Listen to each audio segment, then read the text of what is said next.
Hi guys, welcome back.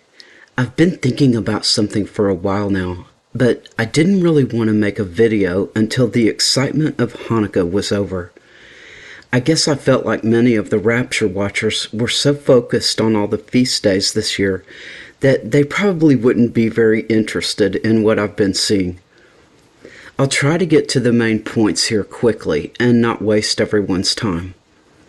I'm not sure how I got started on all this. Probably because my birthday is February 28th. So I'm always poking around on Stellarium for fun to see what's going on in the heavens on my birthday. Plus, we got a leap year coming up, and I was thinking about John the Baptist leaping in the womb the very first time Jesus made an appearance, and how it says at that moment Elizabeth was filled with the Holy Ghost. I also remembered how Luke tells us that Elizabeth hid herself for 5 months. So, out of curiosity, I subtracted the 5 months from leap day, February 29th, and guess what? It landed on the first day of Tabernacles in 2023. Tabernacle started at sundown on September 29th this year. And from what some people believe, John the Baptist was conceived on Tabernacles, and his father Zechariah was serving his course as a temple priest at the altar of incense on the Day of Atonement when the angel visited him. Okay, I can see that I could get into a whole discussion of birth dates and conception dates here, but that's not what this video is about, so I'm moving on. So, I started looking into this odd day of February 29th and what I call Leap Day. Now this is so crazy what I saw on Stellarium. Remember what I was just showing in my last video? It was my Stellarium investigation of the Passovers during those years around when Jesus would have been crucified. This is a screenshot of what I found. This is a view of the whole horizon so we can see from the east to the west, looking at sundown in the west, and at the exact same moment, looking at the moonrise in the east, on the 99% completely full moon, starting Passover of 30 AD. And there is the moon, right at Virgo's feet. You just can't have it any better than that. This exact alignment didn't happen the other years, not like this. And just a reminder for anyone new to my channel, and hopefully you can see it, but the red cardinal points of north, south, east, and west on Stellarium are always the horizon line. So it's easy to see where and when the sun and moon rise, or stars and planets too, from any given location. As you can see at the bottom, I've got my location set to Jerusalem. And this gives me reason to believe that there is something so key to what John wrote in Revelation 12 as well. The moon under or at her feet. I believe it is exactly what everyone saw the moment the sun went down on the day they put Jesus in the tomb. When darkness fell right after sunset and all the stars of heaven appeared. And there stood Virgo, right on the horizon, in all her glory with the moon at her feet. Using Stellarium, it's not too hard to pinpoint the feast days in any particular year. You don't need calendars. It makes no difference what you want to name the dates. For instance, when a full moon happens each month, you can name the day whatever you want. It's still a full moon day. The whole point of all of man's calendars is simply trying to keep track of, report, or predict what is happening on God's calendar and his clock in the heavens. and it's always been a battle to try and figure out the best way. Our current Gregorian calendar isn't too bad, but we do have this one goofy month with only 28 days. And then, every 4 years, they stick an extra day into that month. I call it Leap Day. So, as you can see here, Stellarium is calling this day April 6th of 30 AD on the Gregorian calendar. That is so close to what it was this year, too. While this is sundown of April 6th, 30 AD, Passover this year of 2023 started at sundown on April 5th. No wonder all the calendars seem to line up this year.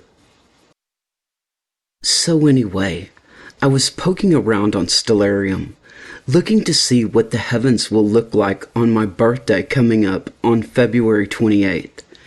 And that's when the craziness started. So check this out.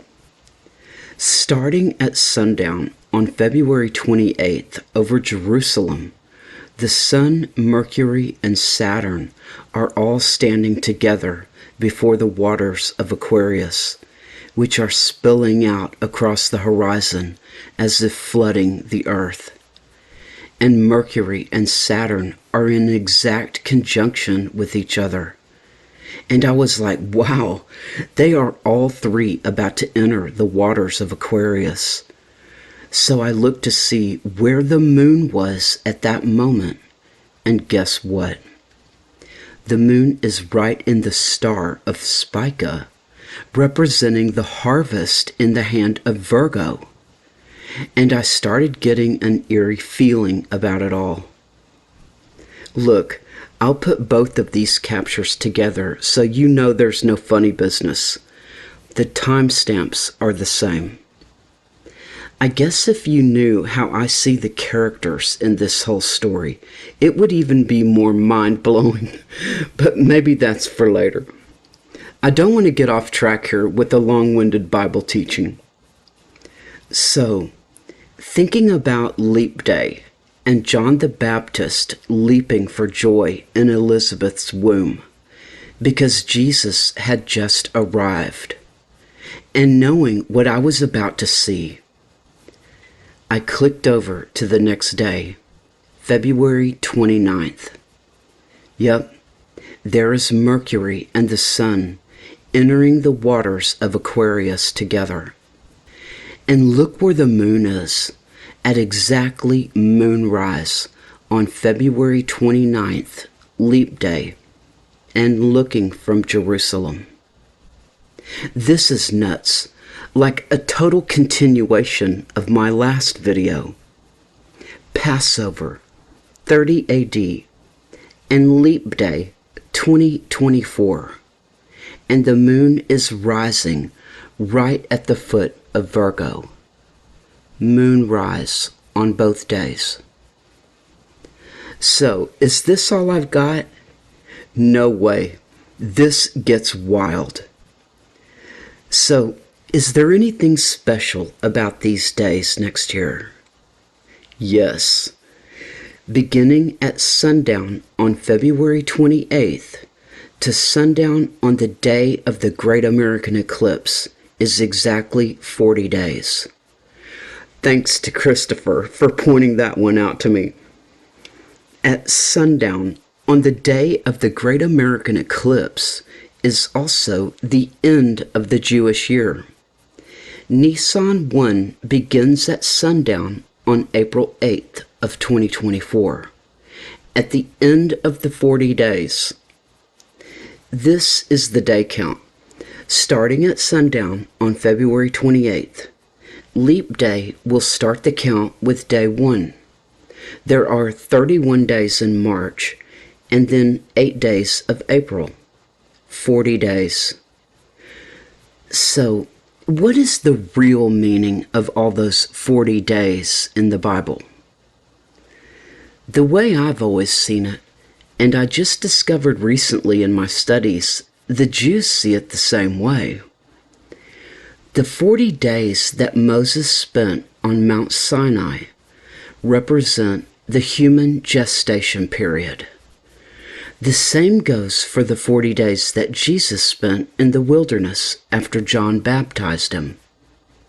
It is symbolic of a death and rebirth. The human gestation period is 40 weeks. The first time Moses ascended the mountain was on Shavuot, the Feast of Weeks, Pentecost. To the Jews, Shavuot celebrates the marriage of God and mankind, when the Torah was first given, the wedding night and conception. The 40 days represents 40 weeks of human gestation. You must be born again. So when was Shavuot this year? Shavuot, the Feast of Weeks, Pentecost, 2023, began at sundown on May 25th. So if those 40 days of Moses' ascension represent death and rebirth, and the 40 weeks of human gestation, I think you know what I'm about to show you. That gets us to February 29th, 2024. And both on a Thursday, too, for all those who keep talking about a Thursday. And how about this one? For those who believe that John's 1,260 days happens after the rapture, if you add the 1,260 days to February 29th, it lands on August 12th of 2027. That is the 9th of Av, the very day that the Jews fast and mourn in observance of both of their temples being destroyed. And it's also on a Thursday. That almost sounds like some sort of grand finale. Leave it to God to do something crazy like that. If the rapture really did happen on February 28th at sundown, that would be a birthday present of a lifetime. Then the 40-day flood starts. I've talked about it a bit on my channel before, but you know, when you really think about it, the rapture would cause complete and utter chaos. Mad Max on steroids. Missing kids, missing teachers. People just disappear at work.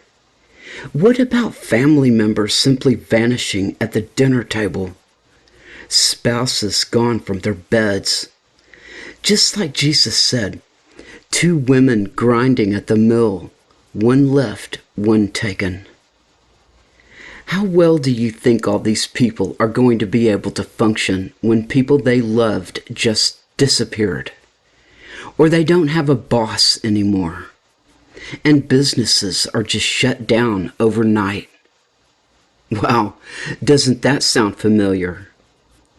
Maybe all that happened in 2020 was just a little trial run for the elite.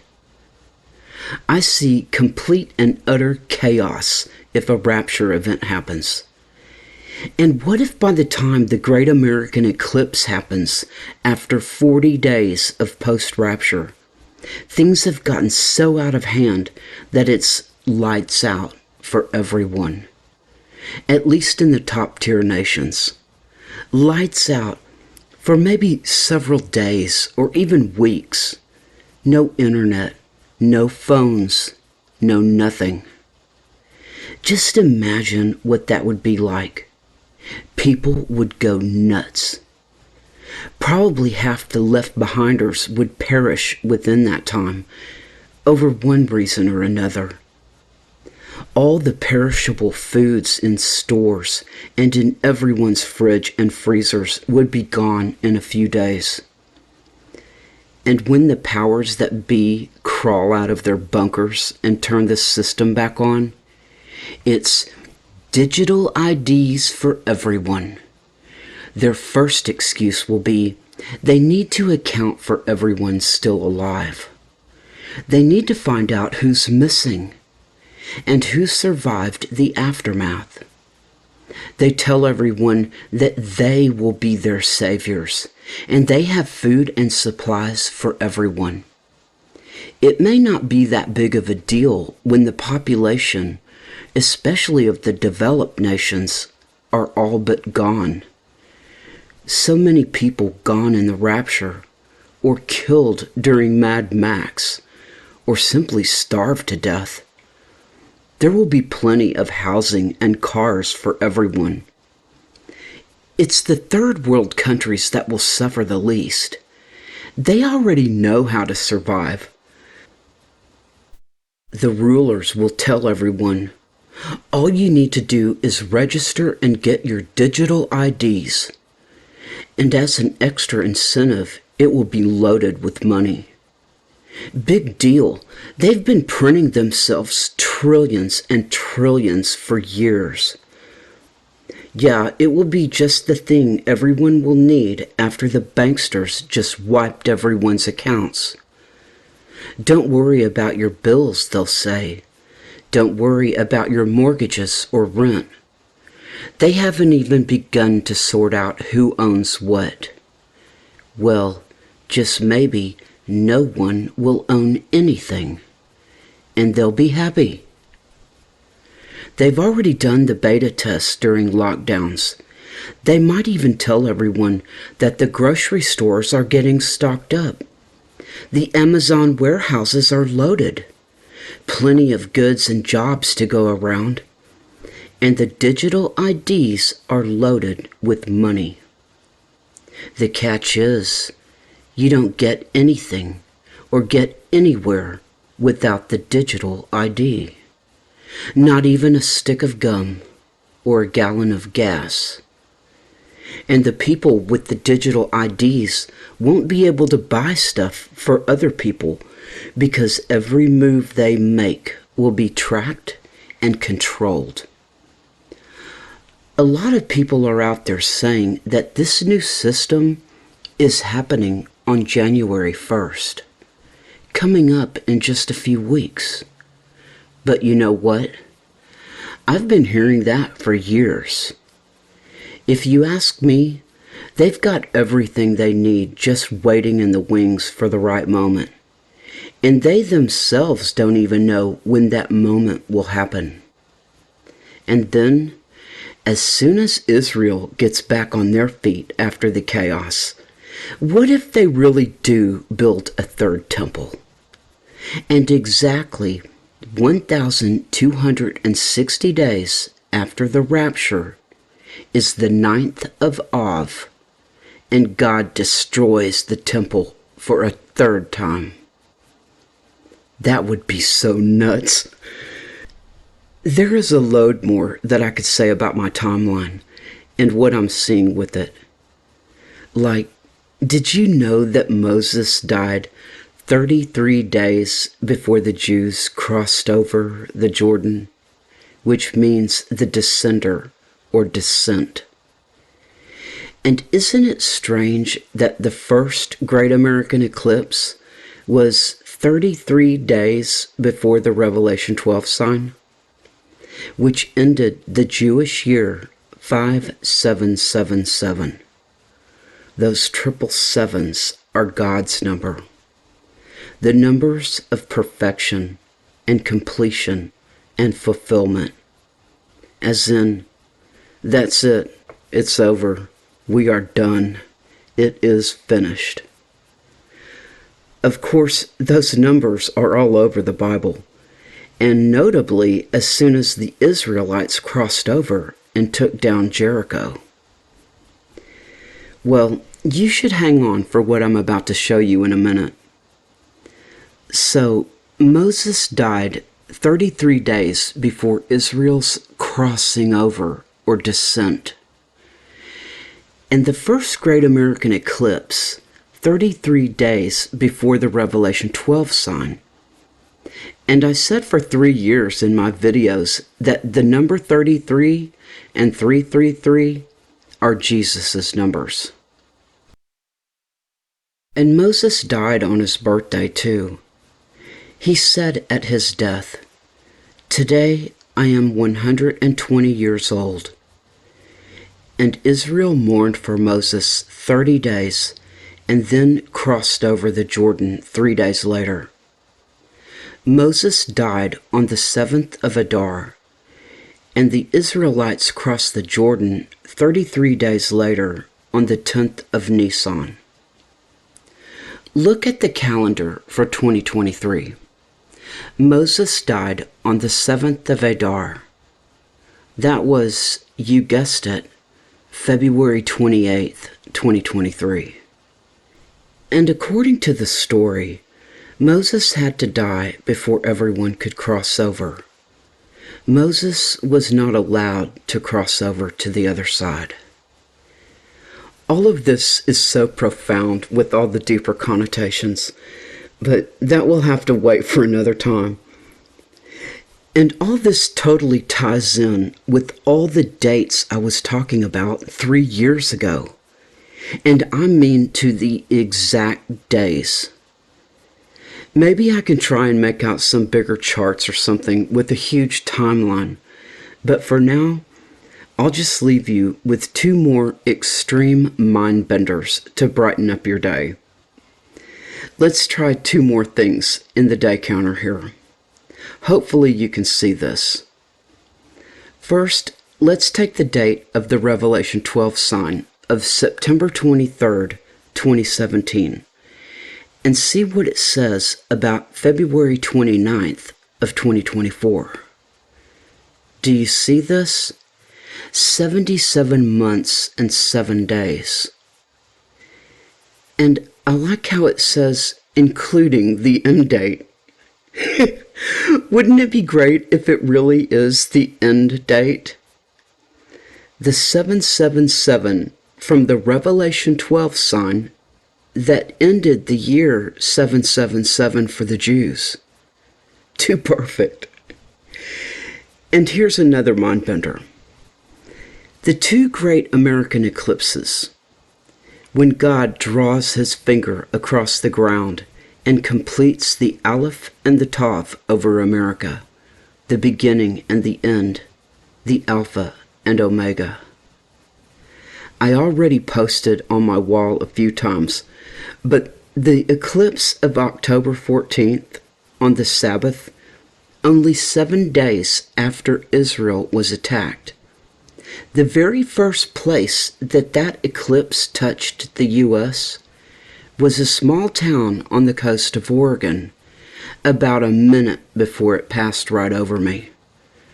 The center line at the coast was a place called Reedsport, as in John was given a reed to measure the Jews who are worshiping in the temple. First stop, Reedsport. I thought that was so funny. Okay, so let's look at the 2 main eclipses. The first eclipse was on August 21st of 2017.